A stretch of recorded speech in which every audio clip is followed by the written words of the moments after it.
अस्सलाम वालेकुम। AWC food के साथ मैं हूं आपकी होस्ट सना राव और आज जो मैं एक इश्यूज़ लेकर आई हूं वो है विंटर के हवाले से, जिसमें जो आपकी जो स्किन है बहुत ज़्यादा ड्राई होती है और शादियों का जैसे सीज़न चला हुआ है तो इसमें यह कि आप ज़्यादा से ज़्यादा अपने हाथ पाँव का और अपनी जो स्किन की जो ड्राइनेस है और ये बहुत ज़्यादा बढ़ जाती है, जिसमें आप लोग बहुत ज़्यादा मेकअप फाउंडेशंस वगैरह यूज़ करते हैं तो जिसकी वजह से जो आपका जो कलर कम्प्लेक्शन है वो डार्कनेस में जा रहा होता है, डार्क हो रहा होता है वो आपका कलर। और उसके अलावा जो हम लोग सारा दिन जो शादी ब्याह पर इतने ज़्यादा बिज़ी होते हैं तो उसकी वजह से हम लोग पानी नहीं पीते।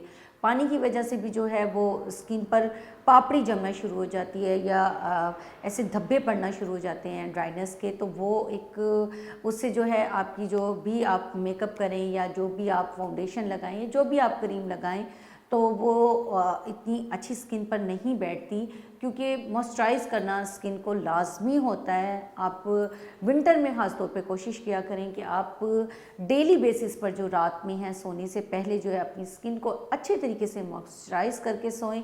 इससे सबसे बड़ी बात तो ये है कि आपके चेहरे पर जो विंटर की वजह से ड्राइनेस आई हुई होती है, खुश्की आई हुई होती है, तो वो नहीं आएगी और इससे एंटी एजिंग रिंकल से जो है आप बच सकेंगे।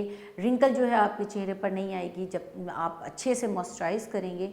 तो इसमें आप ज़्यादा से ज़्यादा कोशिश करें कि आप जो है रात में ख़ास तौर पे अगर सारा दिन आपको टाइम नहीं भी मिलता तो रात को सोने से पहले जो है 5 मिनट के लिए जो अपने चेहरे और हाथ पर है अच्छे तरीके से मॉइस्चराइज़ करें।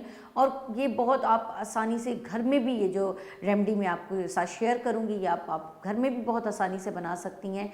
जिसमें से आपने लेना है 3 चम्मच एलोवेरा जेल, उसमें आपने डालने हैं 2 चम्मच कोकोनट ऑयल के और इसके अलावा 1 चम्मच आपने डालना है ग्रेसलीन का और इसमें हाफ नींबू डालना है, आपने जूस नींबू का डालना है और इसको अच्छे तरीके से मिक्स करना है। और मिक्स करने के बाद जो है ये इतनी ज़्यादा क्वांटिटी में बन जाएगी कि आप 1 वीक तक इसको डेली बेसिस पर जो है यूज़ कर सकते हैं। और इसको आपने नाइट में भी मॉइस्चराइज़ कर सकते हैं, इसको आप लगा सकते हैं और इसका आप डे में भी जो है वो यूज़ कर सकते हैं। डे में भी आप मॉइस्चराइज़ कर सकते हैं और मॉइस्चराइज़ करने के बाद जो है आप फाउंडेशन लगाएं या आप कोई भी बेस लगाएं या कोई भी आप ऐसी क्रीम लगाएं तो वो आपकी जो स्किन है वो इतनी ज़्यादा ड्राइनेस में नहीं जाएगी और जो वो आपकी जो बेस और फाउंडेशन है वो आपकी फेस पर टिकी रहेगी। तो ये ज़रूरी है कि आप स्किन को जो है फेस को अच्छे तरीके से जो है मॉइस्चराइज़ करें और मॉइस्चराइज़ करने का तरीका मैंने आपके साथ शेयर किया है। इसके अलावा जो दूसरा तरीका जो मैं आपको बता रही हूँ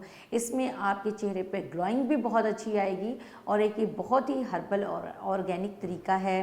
इसको आप बहुत ही आसानी से घर में बना सकती हैं कि आप आधा कप जो है चावल का लें और उसको वॉश करके भिगो दें। भिगोने के बाद जब वो अच्छे तरीके से भीग जाएं तो उसको आप सुखा लें। सुखाने के बाद जो है आपको पीस लेना है और उसको पीसने के बाद उसके अंदर आपने आधे कप में आपने 2 चम्मच कोकोनट ऑयल ऐड करना है और इसमें फिर आपने हाफ चम्मच जो है ग्रेसलीन का ऐड करना है।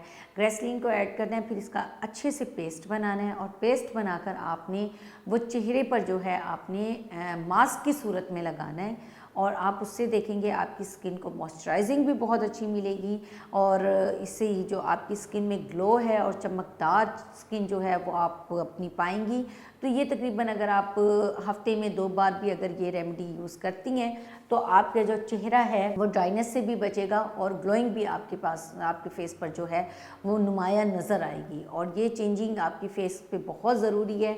अपना बहुत सारा ख्याल रखें, अपने इर्द गिर्द लोगों का बहुत ज़्यादा ख्याल रखें। ये तो थी मेरी अब तक की वीडियो। मेरी वीडियो आपको कैसी लगी है मुझे ज़रूर बताइएगा। इतना ज़्यादा प्यार देने का बहुत शुक्रिया।